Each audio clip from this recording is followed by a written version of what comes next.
La louange est à Allah, le Créateur du monde, celui qui existe sans début, sans fin, sans endroit, sans comment et ne dépend pas du temps. Je demande à Allah d'élever les grades de notre maître Muhammad, l'honnête, le véridique, celui qui a appelé à la religion de vérité, l'islam, qui est la religion de tous les prophètes, du premier Adam au dernier Muhammad. Chers frères et sœurs, il est du devoir de tout musulman pubère, saint d'esprit et capable de jeûner, d'accomplir le jeûne du mois de Ramadan. Il y a des excuses dans la loi de l'islam qui permettent à certaines personnes de ne pas jeûner, mais elles devront s'acquitter de ce qui leur est demandé selon leur cas.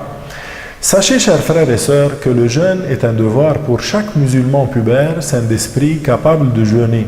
Il n'est pas valable de la part du non-musulman d'origine, ni de l'apostat, et il n'est pas valable non plus d'une femme ayant les menstrues ou les lochis. Ce n'est pas un devoir pour le fou de jeûner et il n'a pas à faire le rattrapage. Ce n'est pas un devoir de l'accomplir pour le malade pour qui le jeûne est nuisible. Notez bien, chers frères et sœurs, que le jeûne est une obligation indépendante de la prière. Alors, prétendre que celui qui n'accomplit pas les 5 prières rituelles ou commet d'autres grands péchés n'aurait pas à jeûner ou que son jeûne ne serait pas valable n'a aucun fondement dans la religion de l'islam.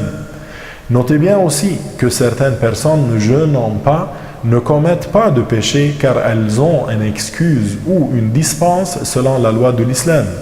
Elles n'ont donc pas commis de péché, mais elles devront s'acquitter du rattrapage et ou de la compensation fidya et ou de l'expiation selon leur cas. Les cas dans lesquels la personne ne jeûne pas sans commettre de péché sont 1. La femme qui a ses menstrues, ses règles ou lochis. 2. Un voyageur qui fait un voyage permettant de raccourcir les prières de 4 à 2 rak'a, même si le jeûne ne présente pas pour lui de difficultés. 3. Le malade pour qui le jeûne est nuisible. 4. La femme enceinte ou une femme qui allaite, qui craint pour elle-même ou pour son bébé.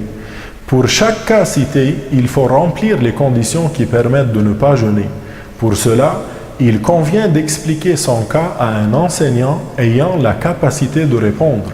Enfin, je vous souhaite le bien dans le mois béni de Ramadan et à la prochaine.